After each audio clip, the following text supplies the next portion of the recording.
Satyabhama Institute of Science and Technology, Chennai. Satyabhama Institute of Science and Technology, Chennai. Nilgiri மாவட்டத்தில் பெய்து வரக்கூடிய தொடர் மழையின் காரணமாக மாயாற்றில் வெள்ளப்பெருக்கு ஏற்பட்டுள்ளதன் விளைவாக தெங்கு மரகடா உள்ளிட்ட மலை கிராமங்களுக்கான போக்குவரத்து துண்டிக்கப்பட்டிருக்கிறது. இது குறித்த விவரங்களோடு இணைகிறார் எம்முடைய செய்தியாளர் ஜெயக்குமார். வணக்கம் ஜெயக்குமார். கிராமங்களுக்கான போக்குவரத்து துண்டிக்கப்பட்டிருக்கிறது, மக்களுக்கான அடிப்படை தேவைகள் கிடைப்பது உறுதி செய்யப்பட்டிருக்கிறதா? விரிவான விவரம். வணக்கம் கௌதமி. நீலகிரி மாவட்டங்களில் பரவலாக பெய்து வரும் கனமழையின் காரணமாக பவானிசாகர் அணைக்கு நீர்வரத்து அதிகரித்துள்ளது. இந்த நிலையில் நீலகிரி மாவட்டத்தில் பெய்து வரும் கனமழையால் மாயாற்றில் வெள்ளப்பெருக்கு ஏற்பட்டுள்ளது. இதனால் மாயாற்றில் மறுகரையில் உள்ள தெங்குமரகாடா, கல்லட்டி, பூதிகுப்பம் போன்ற பகுதிகளுக்கு மக்கள் வெள்ள அபாய எச்சரிக்கை விடப்பட்டுள்ளது.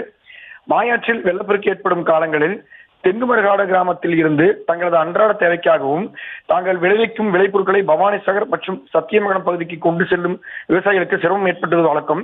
இந்த நிலையில் மாயாற்றில் வெள்ளப்பெருக்கு ஏற்பட்டுள்ளதால் அபாயகரமான முறையில் வாகனம் அல்லது பரிசல் மூலம் ஆற்றை கடக்க வேண்டாம் என அப்பகுதியில் வசிக்கும் கிராம மக்களுக்கு வனத்துறையினர் எச்சரிக்கை விடுத்து வருகின்றனர்.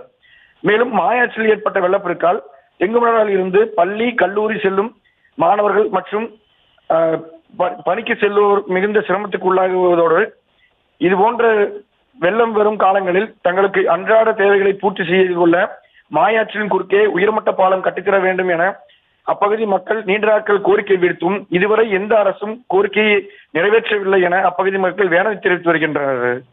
கௌதமி, விவரங்களுக்கு நன்றி Jayakumar. Satyabhama Institute of Science and Technology, Chennai. Satyabhama Institute of Science and Technology, Chennai. செய்திகளை உடனுக்குடனும் துல்லியமாகவும் தெரிந்து கொள்ள சப்ஸ்கிரைப் பண்ணுங்க.